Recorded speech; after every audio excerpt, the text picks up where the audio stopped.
안녕하세요. 책과 함께 머무는 시간 책사랑입니다. 오늘은 마음을 따뜻하게 채워줄 별을 찾아서를 준비했습니다.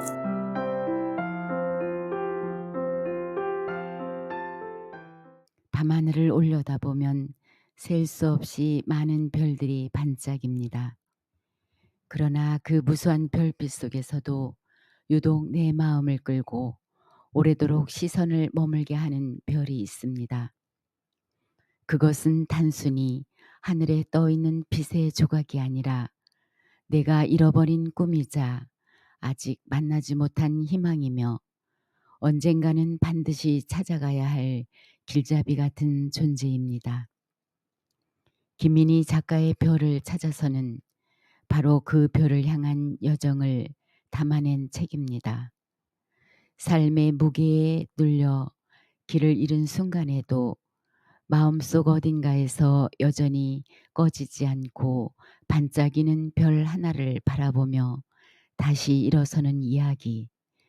그것은 단순한 소망을 넘어 살아가는 이유와 의미를 되새기게 합니다. 이 책은 독자들에게 당신의 별은 무엇인가라는 질문을 던지며 우리가 모두 각자의 밤하늘에 반드시 찾아야 할 별이 있음을 깨닫게 합니다.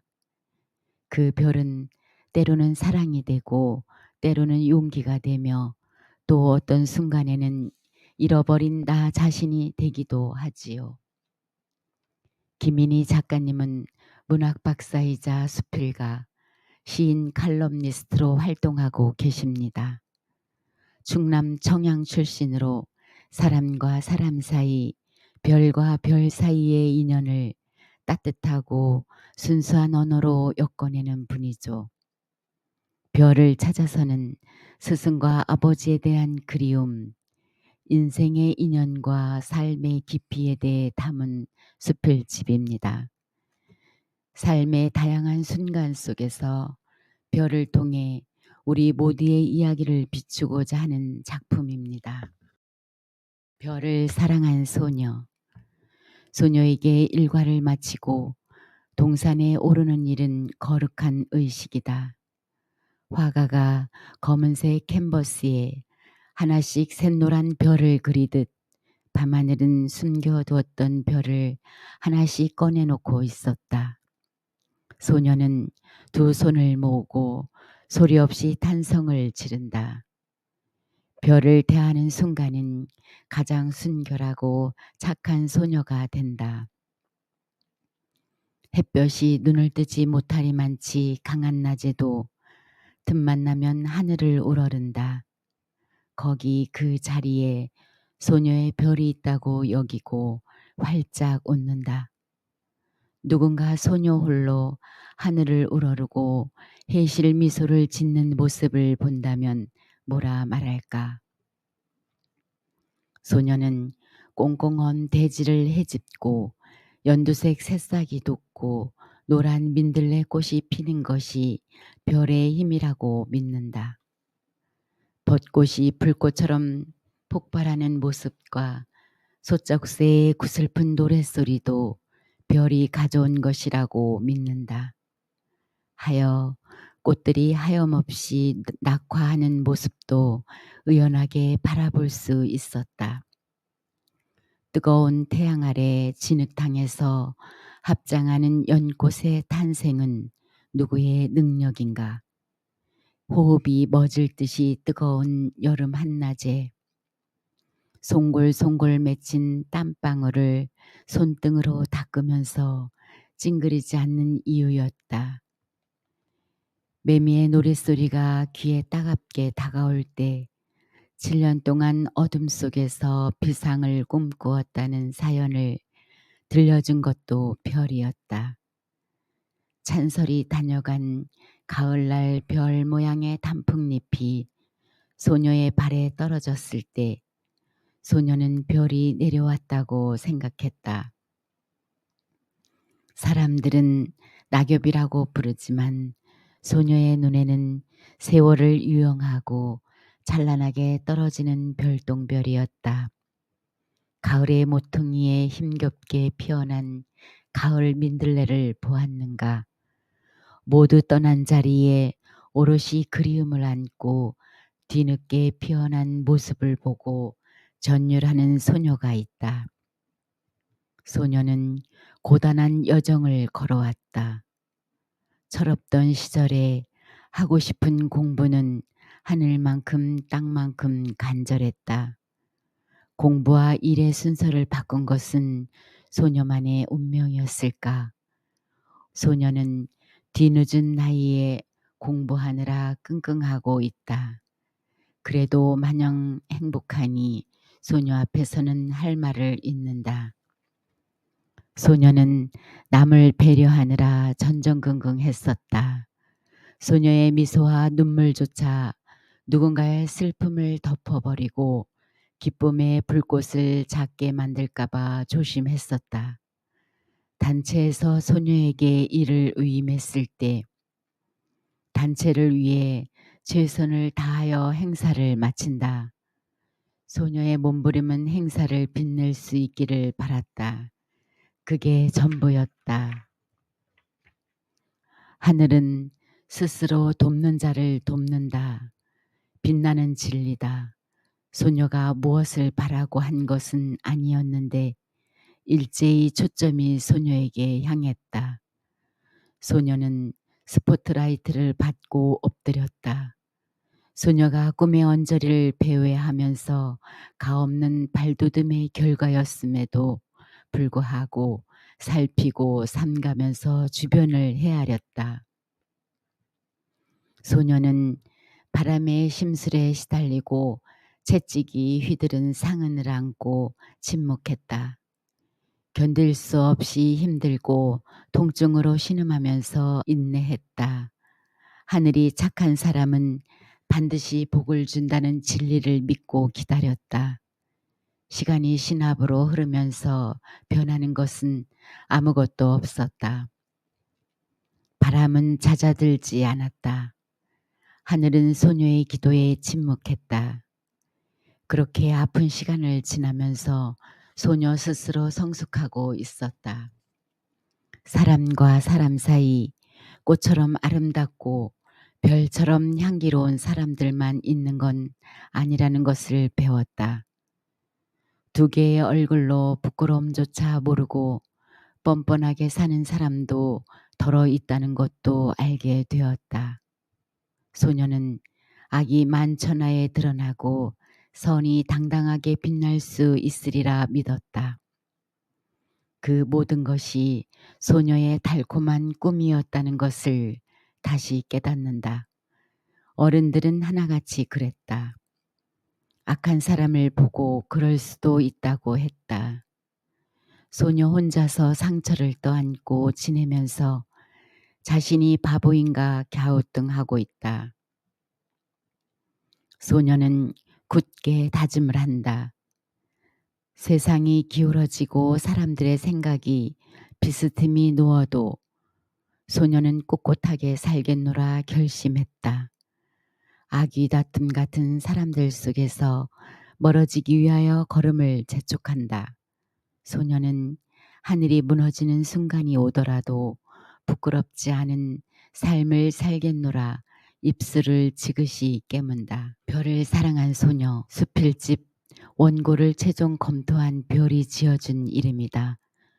순수한 글 속에서 별을 사랑한 소녀를 찾았다고 하시며 감당치 못할 칭찬으로 날개를 달아주셨다. 그 사랑과 은혜 갚을 일이 태산이다. 소녀가 세상의 조류에 휩쓸리지 않아야 할 명분이다. 소녀의 빛깔과 소녀의 향기로 시를 쓰고 수필을 써야 하는 이유이다. 소녀는 괜찮다. 이것도 괜찮고 저것도 견딜만하고 그것도 참을 수 있다. 소녀에게는 별이 있기 때문에 모든 것이 문제없다. 소녀가 험한 세상을 미소하면서 살 수 있는 건 바로 그 별이 존재하기 때문이다. 하늘 높이 떠서 낮이나 밤이나 어제나 오늘이나 소녀의 일거수일투족을 바라보면서 응언하고 있으니 서럽지 않다. 소녀가 살면서 하늘을 우러르고 떵떵거리면서 자랑할 수 있도록 더 착하고 더 따뜻하고 싶은 이유도 별 때문이다. 소녀는 모두 다 사랑할 것이다. 삼라만상 모든 것들을 껴안고 보듬어 줄 것이다. 겹겹이 걸친 옷을 모두 벗어버린 나목을 따뜻한 가슴으로 안아주리라. 거리를 미친 듯이 배회하는 낙엽의 마지막 몸부림과 절규를 외면치 않을 것이다. 겨울날 버진의 서로는 온몸으로 사랑할 자신이 있다. 깊어가는 가을밤 소녀의 창가에 별이 내려와 노크한다. 소녀는 온 존재를 열어 별을 맞아들인다. 별이 되고 싶다. 별을 동경하면서 그 별의 궤도를 따라 돌았다. 하루에도 몇 번씩 낮이나 밤이나 하늘을 우러르는 습관은 불치가 되었다. 일상에서 힘들고 슬픈 일이 있을 때 긴 호흡을 별에게 뱉어내곤 했다. 예기치 못했던 기쁨이나 환희의 순간에도 별을 향하여 태양이 눈부시게 빛나는 한낮을 불문하고 함지박 미소를 던지는 순간은 거룩한 의식이었다. 내가 사방으로 지경을 정하여 소유한 하늘의 별을 띄우면서 여기까지 왔다. 15살 소녀가 처음으로 시를 알게 되었다. 영원한 청년 시인, 그는 내 하늘에 띄운 최초의 별이었다. 동시에 그 소녀의 마음에 잔잔한 파장을 일게 했던 국어 선생님도 내 하늘에서 영롱하게 빛나는 별이었다. 그렇게 수많은 별들을 내 하늘에 초대하여 자리를 정하여 주었고 별자리가 되었다.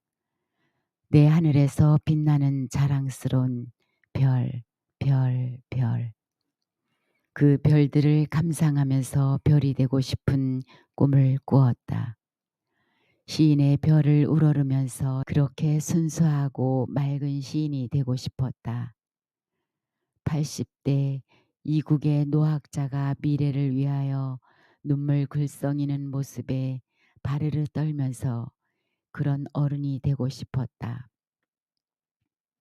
강단에서 문학, 역사, 경제, 정치, 철학을 섭렵하고 수강생을 꼼짝 못하게 하는 교수님을 닮고 싶었다.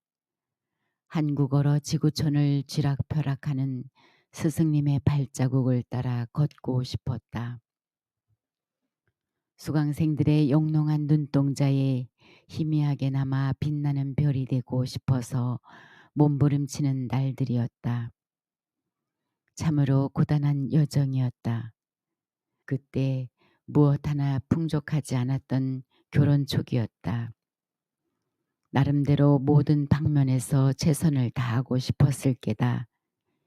그 열망이 스스로 고립시켰고 자신에게 가없이 채찍을 휘둘렀을 게다. 부모님이 거울이었다. 남에게 손톱만큼도 싫은 소리 듣지 않으려고 반듯하게 살았던 아버지, 어머니의 유전자가 고스란히 내게도 흐르고 있었다. 부여라는 작은 공간에서 30년 세월을 살아오는 동안 사람과 사람 사이 신의와 사랑을 공유하고자 애썼다. 모든 판단과 결정의 기준은 부모님의 가르침이었다. 다소 현실에 발맞추지 못한 판단으로 배가 되는 수고를 감수해야 했다.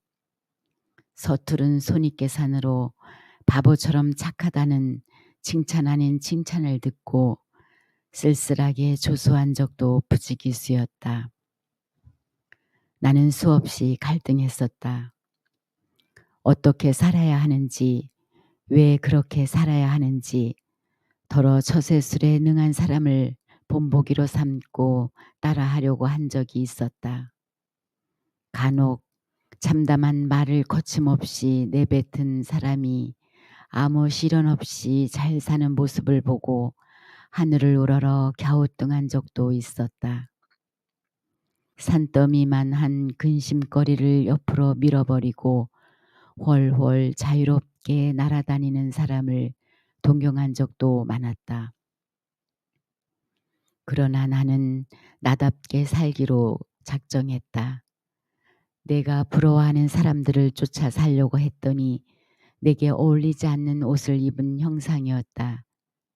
나는 풀리지 않는 실마리를 대범하게 가위로 끊어내지 못하고 얽히고 설킨 실마리를 끌어안고 한 올 한 올 풀어내면서 해실 웃는 소인배라는 것을 깨달았던 것이다. 내 잘못이 아니더라도 한 대 맞은 아픈 상처를 어루만지면서 참아내는 편이 훨씬 편안한 것을 어쩌란 말인가. 내가 바보라는 말을 듣는 데는 그만한 이유가 있었던 것이다. 별이 되고 싶어 까치발을 들었던 일들이 파노라마로 펼쳐진다. 글을 쓰고 싶어 안달이 나고 노트북을 열어 글을 쓰는 순간에 절정을 누리는 작가, 책을 읽으면서 문장의 마음을 빼앗기고 한 줄의 씻기에 운명의 지침을 과감하게 돌려버리는 시인, 한 편의 시를 끌어안고 무대에 올라 낭송하기 위하여 많은 낮과 밤을 암송하는 낭송가, 더러 시낭송을 듣고 영성을 느꼈다고 고백하는 관객에게 혼신을 다했노라고 들려주고 싶었다. 강의하기 위해 강단에 서는 순간까지 PPT 자료를 몇 번이고 수정하면서 보고 또 보는 강사다. 나는 완벽하게 준비되었다 싶으면 모든 걸 멈추고 골방으로 들어간다. 지금까지 나를 이끌어 주시고 능력을 주신 하느님께 모든 걸 아뢰고 기도드린다. 내가 부족하다는 것을 아시는 분, 내가 착한 별이 되고 싶어 몸부림치는 것을 아시는 하나님께 모두를 맡겨드리는 거룩한 의식이다. 나는 다만 당신의 통로가 되게 하시라. 당신께서 주신 달란트 배로 남기게 하시라. 내가 사망의 음침한 골짜기로 다닐지라도 해를 두려워하지 않는 것은 그의 지팡이와 막대기가 나를 안위하시는 믿음이다. 얼마나 든든한 백인가. 참으로 잘 컸다. 순수한 마음으로 별을 따라 맴돌다가 별이 되어가고 있었다. 강의가 끝난 후 뜨거운 갈채를 받았다. 주관자로부터 첫 강의를 잘해주어서 감사하다는 치하를 들었다. 문학으로 인도하겠다고 손을 내밀었더니 내 손을 잡는 희망자가 여럿이었다. 집으로 돌아오는 자동차 안에서 주님 감사합니다. 그들에게 별이 되게 하소서라는 외마디를 도돌이표 연주하듯 반복했다. 책상에 놓여있는 빼곡한 일정표에 가장 화려하고 꽃다운 미소를 던진다.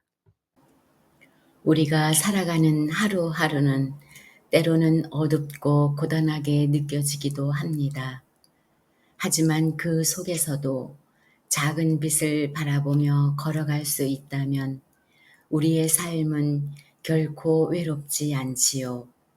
김민희 작가의 별을 찾아서는 바로 그 별빛처럼 우리 마음을 밝혀주고 다시금 희망을 품게 합니다. 오늘 당신의 가슴 속에도 한 송이 별이 피어나기를, 그리고 그 별이 언제나 당신의 길을 환하게 비춰주기를 바랍니다.